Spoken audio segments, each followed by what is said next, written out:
Chapter 26, Deep Laid Plans.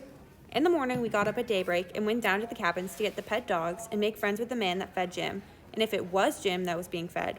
The Slays had just got through breakfast and began starting for the fields. One named Nat was filling up a tin pan with food. He had a good-natured, chuckle-headed face, and his hair was all tied up in little bunches with thread. That was to keep witches off. He said witches had been pestering him nights, making him see strange things and hear strange noises, and he didn't believe he was ever witched so long before in his life. Taking that to feed the dogs? Tom asked. A smile spread gradually over Nat's face. Yes, Mars said, a curious dog. Does you want to go and look at him? Yes.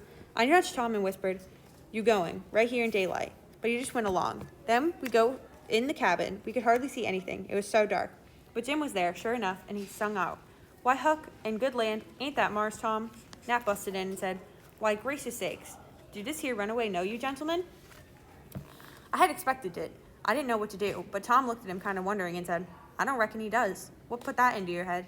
Didn't he this minute say he knowed you? Tom said in a puzzled up kind of way, When did he say anything? He turned to me. Did you hear anything say anything? No, I didn't hear anybody say anything. Tom turned to Jim and said, Do you say anything? No, sir, said Jim. I ain't said a word. Did you ever see us before? No, sir, not as I knows on. Nat looked wild and distressed. Oh, he dat blame witches is after me again. I wish I was dead. Tom handed me a dime and told him to buy some more thread to tie up his hair with. Well, Nat stepped to the door to look at the dime and bite it to see if it was good. Tom whispered to Jim, Don't let on to know us, and if you hear digging going on, it will be us. We are going to set you free. It would be an hour yet till breakfast, so we left and struck down into the woods. Tom said, Blame it? This whole thing is too easy. No dog to give sleeping mixture to, no watchman to be drugged, and Uncle Silas trusts the key that put the pumpkin head. Jim could have got out that window by this time. Why, drat it, Huck, we got to invent all the trouble. Well, first we have to have the tools. Tools for what? Why, to dig with. We are not going to gnaw him out, are we? The old crippled picks and shovels and the lean-to ought to be good enough to dig us out with the slave. He turned on me, looking pitying enough to make a body cry. Huck Finn, did you ever hear of a prisoner having picks and shovels to dig himself out with? Why, you might as well get him a key and be done with it. What we want is a couple of case knives. To dig under that cabin with? Confound it, Tom, that would be foolish. That's the regular way. There's no other way that I've ever heard of it.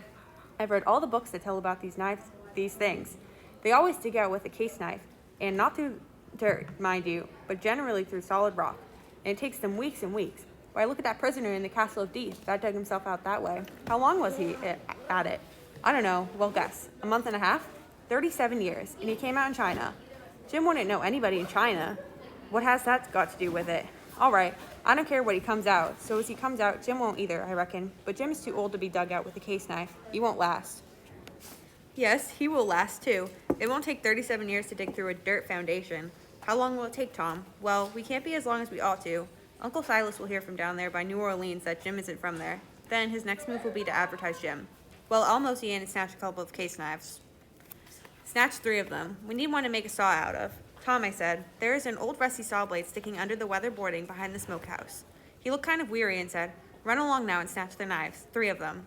That night we went down the lightning rod and shut ourselves up in a lean-to and went to work.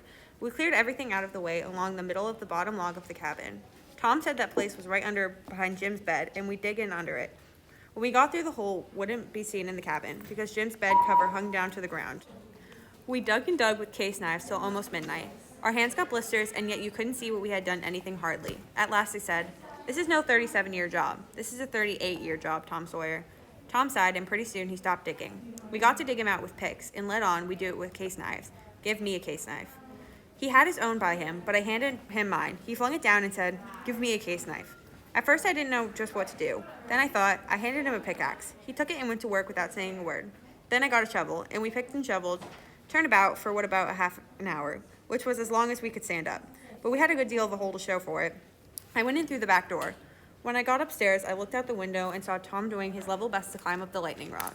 But he couldn't make it. His hands were so sore, I said, Come in at the back door and let on that stairway is a lightning rod. So he did. The next night, we went down the lightning rod a little after 10 and took one of the candles along. We listened under the window of the cabin and heard Jim snoring. Then we rolled in with the pick and shovel, and in about 2 hours, the job was done.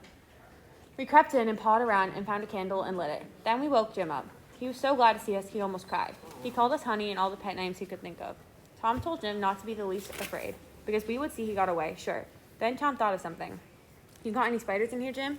No, sir, thank to goodness, Mars Tom. All right, we'll get you some. But bless you, honey, I don't want none. Is afraid of them. You got any rats around here? No, sir, I ain't seen none. Well, we'll get you some rats. Why, Mars Tom, I don't want no rats. No, sir, give me garter snakes if I've got to have something, but don't give me no rats. But Jim, you got to have rats. All prisoners do, and they train and pet them and play music to them. You got anything to play music on? Nothing but a juice harp. Plenty good enough for rats. You can play to them before you go to sleep and early in the morning. And when you do, you'll see all the rats and the snakes and the spiders will his family sworn out. Jim found so much fault with Juice harping the rats and petting up the snakes and spiders that Tom almost lost patience with him. Jim said it was more to worry to be a prisoner than to be free. In the morning, we got a wire rat trap and unstopped the best rat hole. In about an hour, we had 15 bully ones. Then we took the trap fully of rats and put it in a safe place under Aunt Sally's bed while we went for spiders. Before we got back, one of the children found it there and opened the door of it to see if the rats would come out, and they did. When we got back, Aunt Sally was standing on top of the bed, raising came. She dusted us both with the hickory.